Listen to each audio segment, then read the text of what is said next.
ஆக்சுவலாக என்னோடய பேபிக்கு வந்து கன்னத்தில் குழி விழும்.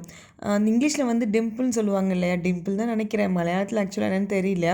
அப்படி விழும்போது நான் நினைப்பேன், இது யார்கிட்டடா வந்துச்சு அப்படின்னு. ஆக்சுவலாக எனக்குமே வந்து கன்னத்தில் குழி விழுதுன்னு நான் இந்த வீடியோவில் தான் பார்க்கவே செய்கிறேன். 31 வருஷம் ஆயிடுச்சு. ஆனால் இது வரைக்கும் தெரியாது கன்னத்தில் எனக்கு குழி விழுவுனே. சரி அதெல்லாம் இருக்கட்டும். நாங்கள் எங்கே போயிருந்தோம்னு பார்த்தீங்கன்னா, அன்றைக்கி அல் தாசான்னு சொல்லிட்டு எங்கள் ஊரில் ஒரு ஷவர்மா கடை இருக்குது. அங்கே தான் போய் சாப்பிட்லான்னு போயிருந்தோம். நாங்கள் 2 பேரும் பைக்கில் சுற்றியே ஒரு 3 இயர்ஸ்க்கு மேலே ஆகியிருக்கோம். பேபி பிறந்ததுக்கு முன்னாடி இருந்தே நாங்கள் வந்து மேக்ஸிமம் கார்லேயே என்னமோ அடாப்ட் ஆகிட்டோம். ரொம்ப நாள் ஆகிடுச்சு பைக்கில் போயிட்டு. சரின்ட்டு அவன் பைக்கு துரும்ப ஆகிற ஸ்டேஜில் வந்து இன்னுமே சரியாகான்னு சொல்லிட்டு அன்றைக்கி ஆஃபீஸ்க்கு என்னை பிக் பண்ணுறதுக்கு பைக்கில் வந்திருந்தான். பேபி இருந்துச்சுனாலாம் இந்த மாதிரிலாம் ஊர் சுற்ற முடியாது. நாங்கள் 2 பேர் மட்டும்தானே அப்படிங்கிறதுனால குட்டி குட்டி ரோடு வழியாக சும்மா அப்படியே சுற்றிட்டு இருக்கும் போது இந்த கடை கண்டுபிடிச்சோம்.